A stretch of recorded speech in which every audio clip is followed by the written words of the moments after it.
오늘은 모자람의 감사, 이런 제목의 말씀 함께 나누도록 하겠습니다. 우리가 함께 읽은 이 마태복음 26장의 배경은 이런 것이죠.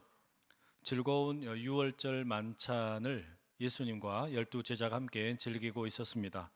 분위기도 참 좋고 화기애애한 가운데 먹고 마시며 참 즐거운 시간을 보냈습니다.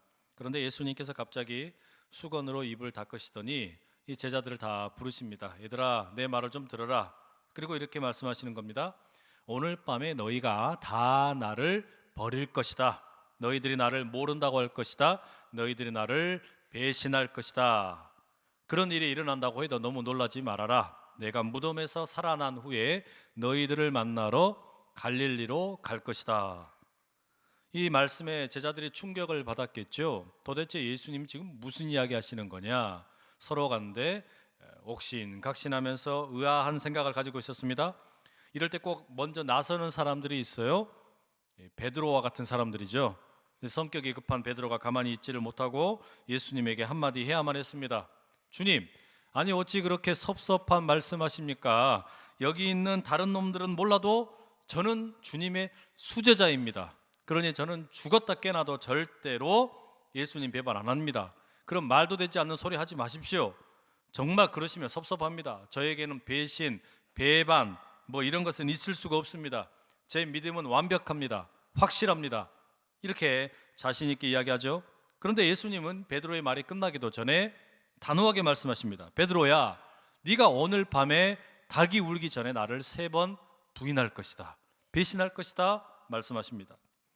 베드로가 이 말 들었을 때 어땠을까요? 섭섭했을 거예요. 많이 섭섭했을 겁니다. 그래도 명색이 예수님의 수제자인데 다른 제자들 앞에서 자신을 그렇게 면박을 주고 모질게 꾸짖는 것 너무 섭섭합니다. 베드로 입장에서 보면 충분히 그럴 수 있습니다. 여러분, 베드로가 어떤 사람이었습니까? 갈릴리에서 물고기 잡고 살던 어부였는데 어느 날 나타난 예수님께서 나를 따르라, 그 한마디에 가지고 있던 거 다 버려버리고 예수님 따랐던 인물이란 말이죠. 그렇게 한번 한다면 하는 사람이었고 뒤를 돌아보지 않는 사람이었습니다. 충성하면서 지금까지 헌신했고 순종하며 달려왔습니다. 그렇게 예수님 섬기면서 지난 3년을 지켜보았더니 정말 예수님 대단한 분이었습니다. 예수님께서 기도하시면, 예수님이 선포하시면 병들었던 자들이 낫기도 하고 귀신들이 떠나기도 합니다. 심지어 마태복음 10장의 기록을 보면 주님께서 이 병을 고치는 능력을 제자들에게도 나누어 주시죠. 그래서 이 베드로도 직접 가서 예수님의 이름으로 병든 자를 고치기도 하고 귀신을 내쫓기도 했습니다. 한마디로 베드로는 몸소 자신이 체험을 했기 때문에 믿음에 대한 확신이 있었습니다. 자신감이 있었어요. 성격이 급하기는 했지만 언제나 최선을 다하며 무엇이든지 할 수 있다는 긍정적인 사람이 이 베드로였습니다. 나는 절대 긍정의 사람인데, 나는 절대 믿음의 사람인데, 내 믿음은 모자람이 없는데, 내 힘은 늘 부족함이 없는데, 내 능력이 완벽한데, 그런데 주님 뭐라고 그러십니까? 너희들이 모두 나를 버릴 것이다. 베드로, 너는 오늘 닭이 울기 전에 나를 3번 모른다고 부인할 것이다. 베드로가 이해할 수가 없는 말씀을 듣는 겁니다. 그러니 자신에게 배신이나 배반이나 부인이나 이런 이야기를 듣게 되었을 때 어쩌면 베드로는 속으로 다짐했을지도 모릅니다. 어디 한번 보자. 내가 예수님의 말씀이 틀렸다는 것을 꼭 증명하고 말겠다. 내가 얼마나 담대한 사람인지, 내 믿음이 얼마나 큰지 꼭 증명하고 말겠다 다짐하고 또 다짐했을지도 모릅니다. 그런데 결과가 어떻게 됩니까? 우리가 잘 아는 것처럼 본문 74절 이렇게 말하죠. 그가 저주하며 맹세하여 이르되 나는 그 사람을 알지 못하노라 하니 곧 닭이 울더라. 그렇게 자신만만했는데 예수님을 모른다고 부인하는 일을 3번이나 하게 됩니다. 자기 스스로를 향해서 심지어 저주를 합니다. 이걸 쉽게 번역하면 이런 겁니다.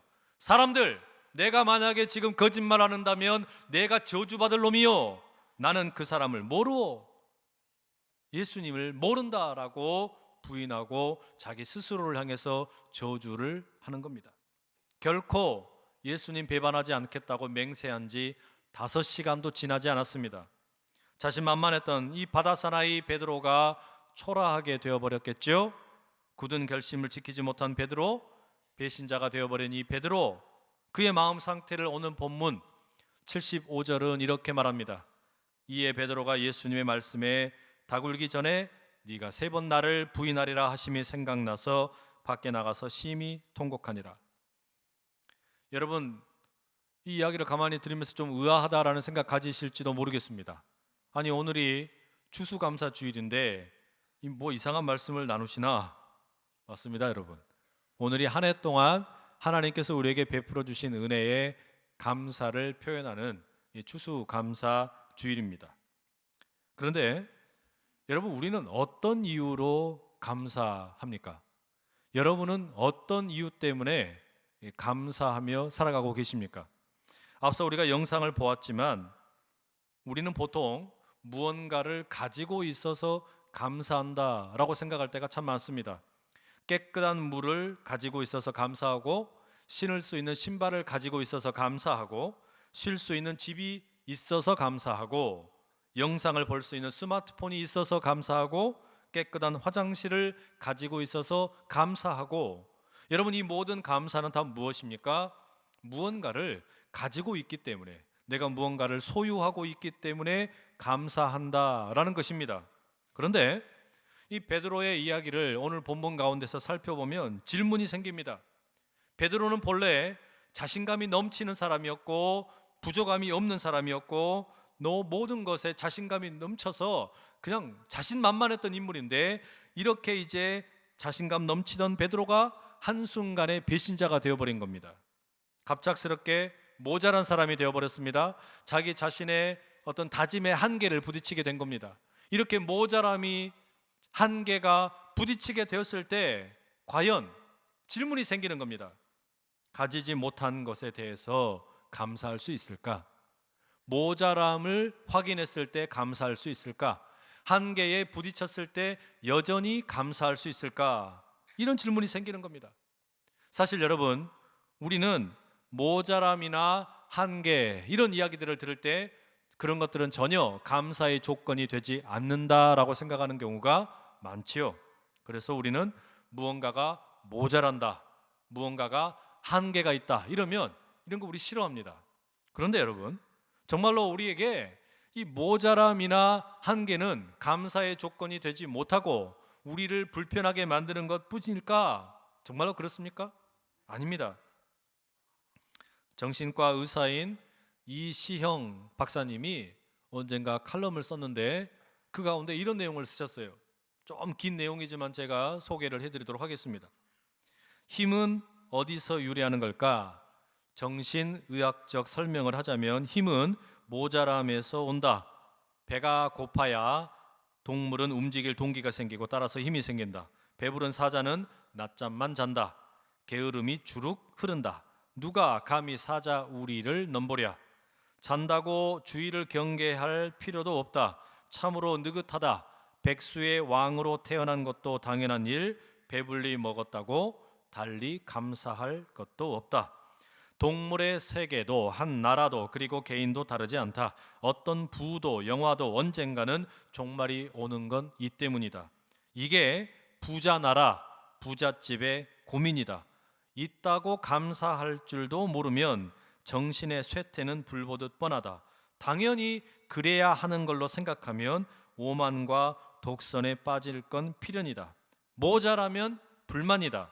우린 언제나 모자랐기에 불평이었다. 그게 우리의 가난하고 힘든 역사였다. 하지만 그러기에 우리는 강했다. 모자라면 그만큼 채우기 위해 뛰어야 하고 뛰기 위해서 힘을 내야 했다. 우리 민족의 저력은 바로 이 모자람에서 비롯되고 있다. 모자람이 축복이다. 그럴듯하지 않습니까, 여러분? 모자람이 축복이다. 저는 이 말이 참 깊은 울림이 됩니다. 지난 일주일 동안 우리가 밤마다 함께 모여서 감사 특밤, 이 집회를 진행하면서 다양한 분들의 말씀을, 간증을 들었습니다. 여러분, 우리가 그 사실을 확인했지 않습니까? 모자람이 축복이다.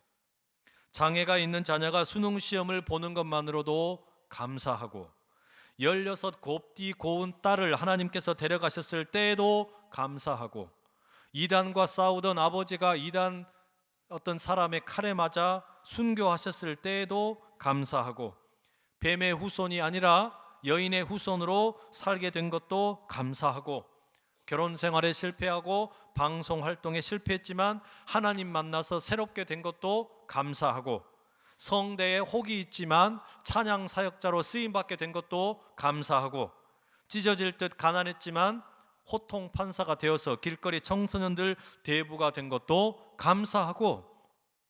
여러분, 우리가 들으면서 감동받고 감격했던 이유 다 뭡니까? 가지고 있어서 감사한 게 아니에요. 무언가를 소유하고 있어서 감사한 게 아니더란 말이죠. 모자랍니다. 부족합니다. 한계가 있습니다. 그런데 바로 그렇기 때문에 감사하더란 이야기예요. 뒤돌아 놓고 보니까 그 부족함이 감사가 되고, 한계가 감사하고, 모자람이 감사가 되었다. 여러분, 우리가 그걸 확인했단 말이죠. 그래서 고대 그리스의 철학자 플라톤은 행복의 5가지 조건을 이렇게 말합니다. 첫째, 먹고 입고 살고 싶은 수준에서 조금 부족한 듯한 재산. 둘째, 모든 사람이 칭찬하기에 약간 부족한 용모. 셋째, 사람들이 절반 정도밖에 알아주지 않는 명예. 넷째, 겨루어서 한 사람에게 이기고 두 사람에게 질 정도의 체력. 다섯째, 연설을 듣고서 청중의 절반은 손뼉을 치지 않는 말솜씨. 이게 플라톤이 이야기한 5가지 행복의 조건입니다. 어떻습니까, 여러분? 이 행복의 조건이라는 게 채움보다 모자람으로 가득합니다. 가득함보다 부족함으로 가득합니다. 꽉 차 있는 것보다 한계에 부딪혀 있는 것을 보여주고 있는 거 아닙니까? 그러니 여러분, 이 모자람이라고 하는 것은 축복인 동시에 감사의 조건이 된다고 말해도 이상할 것이 하나도 없습니다. 여러분, 혹시 지금 이 자리에 앉아 계신 분들 가운데 내 인생은 왜 이렇게 모자란 게 많을까, 부족한 게 많을까, 한계가 많을까, 그래서 한탄스러워서 감사할 수 없다라고 생각되는 분 계십니까? 감사하시기 바랍니다. 그 모자람이, 그 부족함이, 그 한계가 여러분을 진정한 축복으로 이끄는 통로가 될 것입니다. 그럼 여러분, 우리가 보다 구체적으로 살펴보십시다. 왜 한계와 모자람이 감사가 되고 축복이 되는 것일까?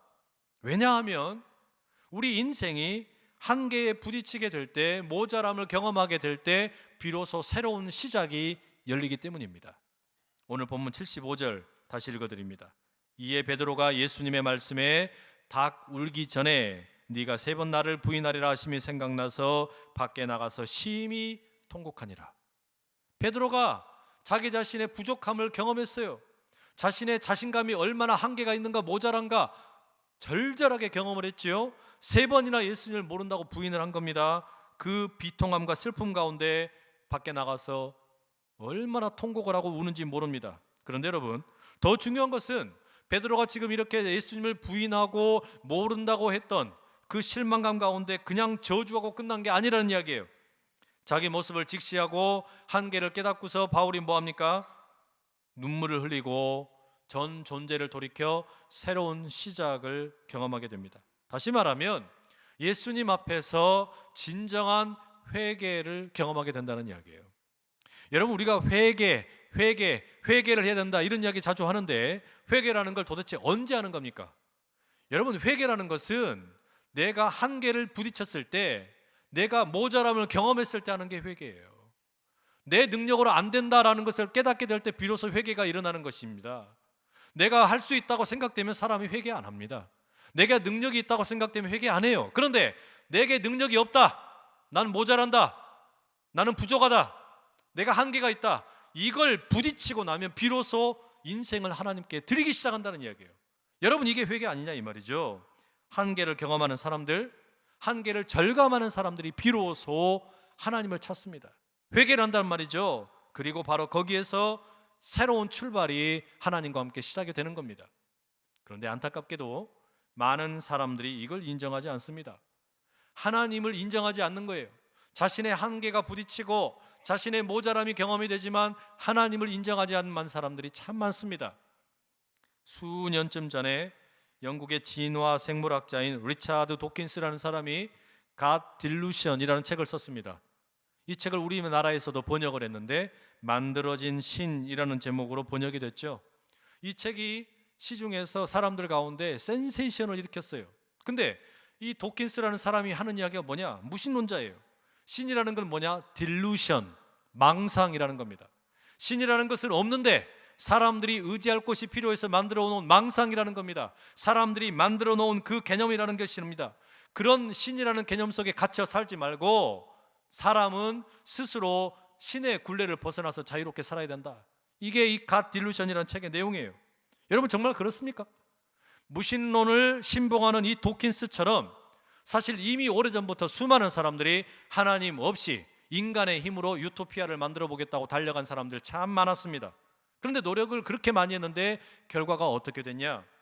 20세기에 들어와 가지고 제2차 세계대전까지 1차 세계대전, 2차 세계대전을 겪으면서 수많은 사람들이 죽었습니다. 뿐만 아니라 유대인들을 학살하기 위해서 만들어 놓은 아우슈비츠 그 수용소, 가스실, 여러분 우리가 이런 처절한 전쟁의 현장과 이 모습들을 보면서 경험하는 게 뭡니까? 사람이라는 존재가 얼마나 추악한 존재인지를 목격한 거 아닙니까? 이 전쟁을 보면서 그 가스실 이런 것을 보면서 사람들이 이 세상에 있는 수많은 동물들 가운데 가장 악한 존재라는 것을 우리가 직면했을 뿐입니다. 심지어 여러분 우리가 미국의 월드 트레이드 센터, 이 세계 무역 센터가 무너졌을 때 수많은 사람들이 어디로 달려갔습니까? 교회로 달려갔습니다. 기도하더라고요. 자본주의의 상징인 그 세계 무역 센터가 무너진 자리에 사람들이 기도하러 달려가는 겁니다. 자연재해를 만나서 사람들이 한계를 직면하고 모자람을 경험하고 나면 기도하러 달려옵니다. 말할 수 없는 재앙을 만나게 되면 사람들이 기도하는 대로 달려가는 겁니다. 왜 그렇습니까? 인간 스스로는 도저히 감당할 수 없는 한계에 부딪혔기 때문이에요. 모자람을 경험했기 때문이에요. 인간이 부족하다는 걸 경험했기 때문입니다. 특별히 지식인들이 살아가면서 무언가 해보겠다고 만들어 놓았는데 뭘 경험하냐? 도덕성의 한계를 경험하는 겁니다. 인간 본성의 한계를 경험하는 거예요. 인간이 착한 줄 알았는데 가만히 보니까 제일 악랄해요. 제일 더러워요. 제일 추해요. 얼마나 죄인인지 모르는 겁니다. 바로 그 한계를 부딪히고 나니까 사람들이 교회로 달려오더라고요. 하나님께 달려 나오는 겁니다. 기도하는 겁니다. 여러분, 인간의 한계를 비로소 깨닫는 겁니다. 우리가 흔히 우리 인생을 가리켜서 그림에 비유할 때가 있지요. 그런데 여러분, 그림을 그리기 위해서 제일 먼저 필요한 일이 뭔 줄 아십니까? 그림을 그리려면 캔버스의 한계를 결정하는 게 필요합니다. 도화지의 크기를 결정하는 게 필요하다는 이야기예요. 무한대의 그림이라는 것은 없습니다. 모든 그림은 A4 용지의 그림이든지 A3의 그림이든지 더 큰 그림이든지 모든 그림은 한계가 결정되어야 그때 비로소 이제 그림이 그려지기 시작하는 겁니다. 여러분, 바로 그렇기 때문에 이 한계가 축복이 되고 감사가 되는 겁니다. 정해진 경계선이 있어야만 비로소 우리 인생의 그림이 제대로 그려질 수 있는 겁니다. 우리 인생의 경계선이라는 게 뭡니까? 우리의 수명입니다. 내가 하나님의 피조물이라는 것, 바로 그것이 우리 인생의 경계선이에요.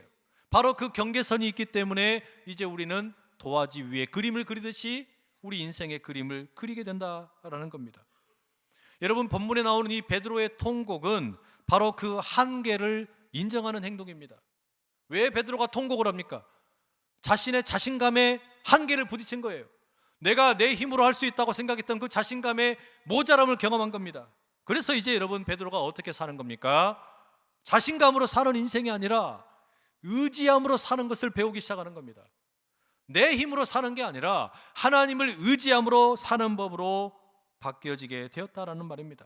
내 자신감의 한계를 절감하고 나니까 비로소 이제 의지하는 인생이 시작되더라라는 겁니다. 바라기는 여러분, 내 인생에 한계가 부딪히고 지금 예배를 드리지만 모자람이 가득하고 돈도 없고 건강도 없고 수많은 것이 없는 것 같아서 한계가 있습니까? 바로 그 자리에서 하나님 의지하는 법을 배우시기를 축복합니다. 그 모자람이 여러분에게 은혜의 통로되기를 간절히 축복합니다. 어느 책에서 솔개에 대한 이야기를 읽었습니다. 이 솔개는 날짐승들 가운데 가장 오래 사는 그런 어떤 조류로 알려져 있습니다. 가장 오래 사는 솔개가 대략 70년을 살 수 있다라고 합니다. 그런데 이 솔개가 70년까지 길게 살기 위해서는 40년쯤 산 다음에 중대한 결심을 해야 된다라고 하지요. 40년 정도 이제 살게 되면 이 솔개의 발톱들이 무뎌져 가지고 자기 먹잇감을 낚아챌 수 있는 이 발톱의 힘이 없어져 버린대요. 그리고 이 부리도 이제는 많이 퇴화되어 가지고서 길게 자라서 심지어 가슴팍까지 이렇게 막 내려오게 된답니다. 게다가 이 깃털에 이제는 무게가 너무 무거워져 가지고 날기에 적당하지 않은 너무 무거운 날개가 되어 버리더라라는 겁니다. 이렇게 한 40년쯤 산 다음에 이제 솔개가 이렇게 늙어지게 되면 선택을 해야 됩니다. 이대로 늙어서 그대로 죽을 것인지 아니면 아주 힘겨운 갱생의 과정을 겪을 것인지 이걸 선택을 해야 된다라는 겁니다. 내가 만약에 이제 한번 해보겠다, 반년 정도, 한 6개월 정도의 갱생 과정을 겪어보겠다라고 선택을 하면 이 솔개는 이제 산의 가장 높은 정상으로 날아갑니다. 그리고 거기에다가 둥지를 틀고 거기에서 이제 갱생 과정을 시작을 하는 겁니다. 제일 먼저 뭐 하냐? 자기의 이 낡아 빠진 부리를 바위에다가 부딪힙니다. 그리고 부러뜨립니다. 그러면 부러진 그 자리에서 새로운 부리가 만들어집니다. 그리고 이 부리를 가지고 뭐 하냐? 그 다음에 이제 발톱을 다 빼는 거예요. 이 낡아버리고 무뎌진 발톱을 부리로 다 뽑습니다. 그렇게 부리를 가지고서 발톱을 다 뽑고 나면 그 뽑힌 자리에서 다시 새로운 발톱이 이제 생겨나는 거예요. 그러면 이 발톱과 부리를 가지고 그 다음에 뭐 하냐? 거추장스럽게 무거운 털들을 다 뽑아냅니다. 이렇게 털들을 다 뽑아내기까지, 그리고 새로운 날개 깃털이 자라기까지 걸리는 시간이 반년 정도 걸린다라는 겁니다. 이렇게 반년 정도 지나게 되면 이제 이 솔개가 부리가 새로워지고 발톱이 새로워지고 깃털이 새로워집니다. 그래서 이제 30년의 삶을 추가로 살 수 있게 되더라라는 겁니다. 여러분, 이게 무슨 이야기입니까? 한계를 경험하고 나면, 모자람을 경험하고 나면 바로 거기에서 그것을 인정하고 갱생의 과정을 부딪히기 시작을 하면 추가로 30년의 삶이 시작되더라라는 겁니다. 그렇습니다, 여러분. 우리 인생이 하나님을 만나기 전에는, 예수님을 만나기 전에는 내 힘으로 자신감으로 살아가는 인생 같았는데 모자람을 경험하고 부족함을 경험하고 의지함을 배우게 되면 완전히 새로운 인생이 시작이 되는 겁니다. 비로소 내 한계를 경험함으로 인해서 전혀 다른 길이 있음을 그때 깨닫게 된다라는 말이죠. 몸에 병들미 찾아오면 무슨 일이 생깁니까? 아, 내가 육체 이상의 영적인 존재이구나, 이걸 깨닫게 되는 겁니다. 관계가 깨어지고 부부 사이가 깨지고 또 친한 사람들과의 관계가 깨어지게 되면 뭘 경험합니까? 아, 진짜 영적인 깊은 관계가 필요하구나라는 것을 깨닫게 됩니다. 내가 지식의 어떤 교만함을 가지고 살고 있었는데 지식의 한계를 부딪히면 어떻게 됩니까? 겸손을 배우게 되는 겁니다. 내가 무언가 하기만 하면 다 되는 성취를 맛보며 살았는데 이제는 무언가 되지 않는다, 성취의 한계와 모자람을 경험하면 어떻게 됩니까? 내 자신의 새로운 자아를 발견하기 시작을 하는 겁니다. 자신감을 가지고 살아가고 있었는데 모자람과 한계를 경험하면 어떻게 됩니까? 비로소 의지함을 배우기 시작한다라는 말입니다. 그러니 바라기는 여기 함께 하신 모든 우리 예배자들 가운데 이 모자람과 한계가 하나님이 주시는 축복이 되고 감사의 제목이 될 수 있기를 간절히 축복합니다. 여러분, 왜 우리가 이 추수감사주일에 모자람을 생각하고 한계를 생각합니까? 왜냐하면 하나님께서 또 말씀을 하십니다. 우리가 인생에서 맞닥뜨리는 수많은 한계와 모자람과 부족함들은 결국 한계가 한계를 만나게 될 것이기 때문이라는 겁니다. 오늘 본문에 이어지는 마태복음 28장 6절에 이런 말씀이 나옵니다. 그가 여기 계시지 않고 그가 말씀하시던 대로 살아나셨느니라. 와서 그가 누우셨던 곳을 보라. 여러분, 베드로가 무기력한 모습으로 통곡을 하면서 엉엉 울면서 이제 내가 주님 붙들고 살아야 되는구나, 주님을 의지하면서 사는 법을 배워야 되겠구나, 그렇게 결단을 했는데 이것만으로는 충분하지가 않아요. 어떻게 이렇게 통곡을 하면서 자기 자신을 향해서 절망했던 사람이 교회의 지도자가 되고 위대한 하나님의 사람으로 변모되었습니까? 왜 베드로는 스스로 목숨을 끊은 가룟 유다와 다른 길을 가게 되었습니까? 성품이 좋아서 그렇습니까? 아닙니다. 뭐 그렇다면 지도자가 되고 싶은 욕망 때문에 그렇습니까? 그것도 아니에요. 이 베드로가 자신의 한계를 맞닥뜨리고 새로운 길을 가게 될 수 있었던 근본적인 이유는 뭐냐? 예수님의 부활을 경험했기 때문입니다. 예수님의 부활을 몸소 체험했기 때문에 자신의 한계를 돌이켜서 이제 의지하는 법을 배우게 되었다라는 말입니다. 여러분, 베드로가 경험한 인생 최대의 행복이라는 것은 다른 데 있는 게 아니에요. 무언가를 내가 가지고 있기 때문에, 소유했기 때문이 아니라 부활을 경험했기 때문에 베드로는 진짜 베드로가 될 수 있었습니다. 여러분, 부활이라는 게 뭡니까? 부활이라는 것은 여러분, 모든 인생의 한계를 한계 지워버리는 하나님의 역사입니다. 우리 인생 가운데 여러분, 수많은 한계들이 있지요. 여러분을 지금 얽어매고 있는 한계와 부족함과 모자람은 뭡니까? 돈입니까? 건강입니까? 관계입니까? 풀리지 않는 숙제들입니까? 아니면 입시입니까? 성공입니까? 출세입니까? 한계에 부딪히는 그 자리, 여러분, 아무리 많은 한계가 있고 모자람이 있고 부족함이 있다 할지라도 진짜 한계는 따로 있습니다. 우리 인생의 진짜 한계가 뭐냐? 죽음이에요. 죽음보다 더 큰 한계는 없습니다. 아무리 우리가 돈 모자란다 생각되고 뭐 출세가 안 된다 생각을 하고 인간관계가 안 된다고 생각을 하고 성공이 안 된다고 생각할지라도 결국 여러분, 사람은 죽음 앞에서는 유한한 존재이지 않습니까? 사람은 죽음이라고 하는 것 앞에서는 스스로 숙연해질 수밖에 없다라는 말입니다. 죽음은 결국 우리가 경험하는 모든 한계의 절정입니다. 사랑, 건강, 관계, 지식, 성취, 돈, 이 모든 것들의 한계의 최고봉에 있는 게 죽음이라는 거예요. 사람과 헤어지는 고통, 돈이 없는 고통, 수치스러움의 고통, 뭐 가지각색의 수많은 고통과 모자람과 부족함이 있지만 우리가 피할 수 없는 최악의 한계는 죽음입니다. 여러분, 우리는 성경을 통해서 나사로라는 청년의 이야기를 잘 알고 있지요. 원인을 알 수 없지만 나사로라고 하는 이 청년이 죽었습니다. 고아의 집안에서 홀로 그 집안을 이끌고 있던 가장 노릇하던 사람이 죽었어요. 인생이 끝난 겁니다. 더 이상 이제는 자신의 두 여동생을 돌볼 수가 없습니다. 사랑하는 사람들을 볼 수가 없습니다. 더 이상 돈을 벌 수 없습니다. 더 이상 예배를 드릴 수 없습니다. 더 이상 아무것도 할 수 없습니다. 세상살이 가운데 모든 한계가 다 한계 지워져 버리고 끝나버렸습니다. 그러나 예수님께서 그 가정에 들어가셔서 선포하십니다. 풀어놓아 다니게 하라. 풀어놓아 다니게 하라. 예수님으로 인해서 그 죽었던 나사로가 살아납니다. 이게 뭡니까? 한계를 뛰어넘는 새로운 부활의 능력이라는 말이죠. 죽음 앞에서는 아무것도 설 수 없는데, 죽음 앞에서는 모든 것이 다 끝나버리는 것인데, 이 한계를 한계 짓는 게 부활입니다. 죽음을 죽이는 것이 부활이라는 이야기예요. 죽음, 너는 죽었다. 이게 부활 아닙니까? 여러분, 오직 부활만이 죽음 앞에 설 수 있다는 말입니다. 베드로도 그랬습니다. 여러분, 믿을 수가 없었지만 예수님이 부활하셨다라는 소식을 여인들로부터 들었어요. 듣자마자 무덤을 향해 달려갑니다. 달려가서 보았더니 이미 빈 무덤입니다. 예수님이 보이지 않아요. 그리고 예수님의 말씀을 듣습니다. 내가 너희들보다 앞서서 갈릴리에 갈 것이다. 갈릴리로 와라. 우리가 갈릴리에서 만나자.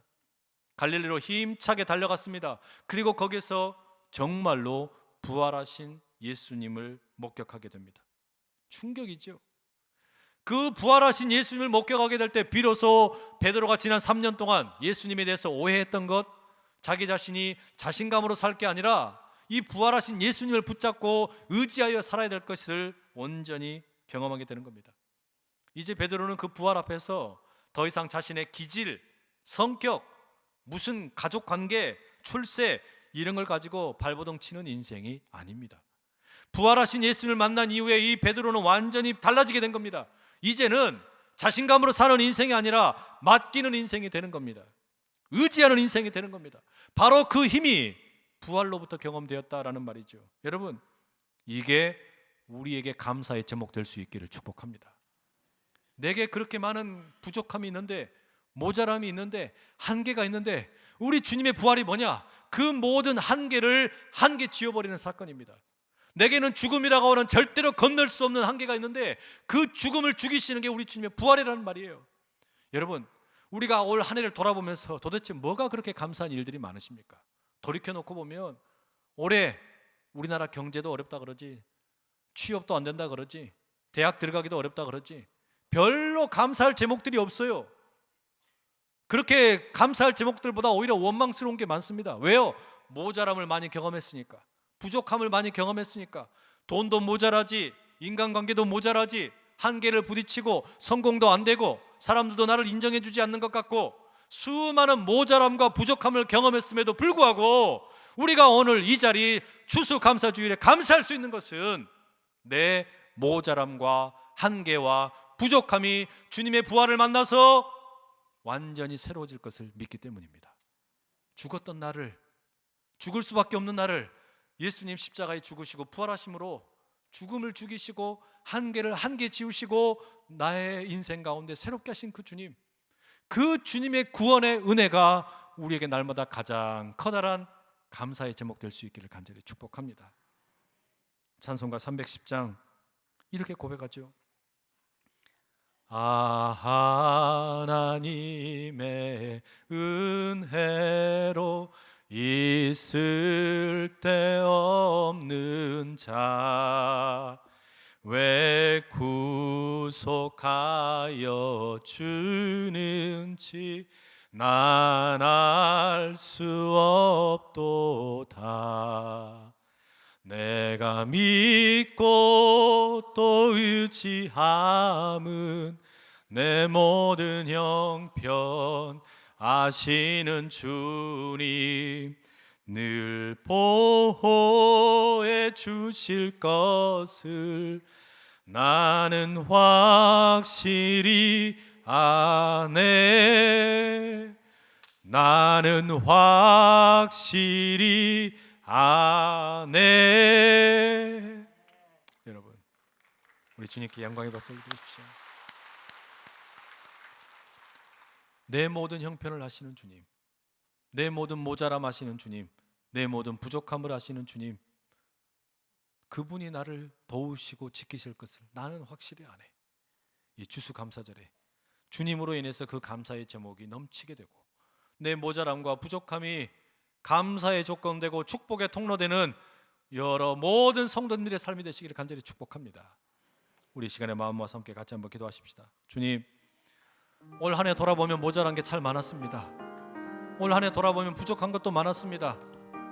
여러 가지 실패도 많았고 아픔도 많았습니다. 그럼에도 불구하고 이 모든 모자람과 아픔 가운데서도 우리가 감사할 수 있는 것은 주님께서 이 모든 모자람과 아픔을 도리어 축복의 통로로 바꾸시고 감사의 조건으로 바꾸셨으니, 주여 이제 내가 이 모든 모자람과 아픔을 주님께 올려드리고 부활하신 그 주님의 영광 가운데 새롭게 쓰임받기 원합니다. 우리 그 마음의 소원을 가지고 주여 나를 도우시고 주님을 향한 이 감사의 제목 가운데 응답하여 주시옵소서. 우리 주여 힘있게 세 번 외치고 기도하며 나갑니다. 주여, 주여, 주여. 사랑하는 아버지 하나님, 우리 주님 아버지 앞에 올 한 해를 맡겨드리고 정직하게 기도하며 나갑니다. 부족함도 많았고 한계도 만났고 아버지 하나님의 모자람도 있었습니다. 돈도 모자라, 관계도 모자라, 성취도 제대로 되지 않아, 매출은 오르지 않고 자녀들은 실패하는 것 같고 건강은 문제를 만나고 주여 아버지 수많은 문제들과 걱정과 한계와 모자람을 우리가 경험했으나 그럼에도 불구하고 이 시간 주님께 감사를 드립니다. 왜냐하면 이 모자람이 우리에게 축복의 통로가 될 것을 믿기 때문에, 이 모자람이 우리 주님 손에 붙잡혀서 온전히 새로워질 것을 믿기 때문에 우리가 나갑니다. 아버지 주여 도우시고 붙잡아 주시사 부활의 능력으로 죽음을 죽이시고 한계를 한계 지우신 하늘의 능력이 오늘 우리에게 임하게 하여 주시옵소서. 주님 손에 붙들리게 하여 주시옵소서. 사랑하는 주님, 올 한 해 우리의 삶을 돌아보면 참 눈물도 많았고 아픔도 많았고 모자람도 많았습니다. 부족함이 많았습니다. 돈도 모자랐고 건강도 위기를 만나고 자녀들도 위기를 경험하고 부족함과 한계와 모자람 속에서 우리가 참으로 답답한 마음으로 주님 아버지 앞에 나와 예배를 드립니다. 그러나 주님, 다시 돌이켜놓고 보니 그 모자람과 한계가 우리를 주님께로 이끄는 통로가 되었습니다. 그 모자람과 한계가 기도의 제목이 되었습니다. 그 모자람이 축복의 통로가 되고 이제 감사의 제목이 됨을 믿습니다. 주여, 부활하신 주님께서 죽음을 죽이시고 한계를 한계 지우시고 새로운 일을 행하심을 믿고 나가는 우리 모두 다 되게 하여 주시고 감사로 물들이는 이 아침 우리의 예배가 되게 하여 주시옵소서. 예수 그리스도 이름으로 간절히 기도드립니다.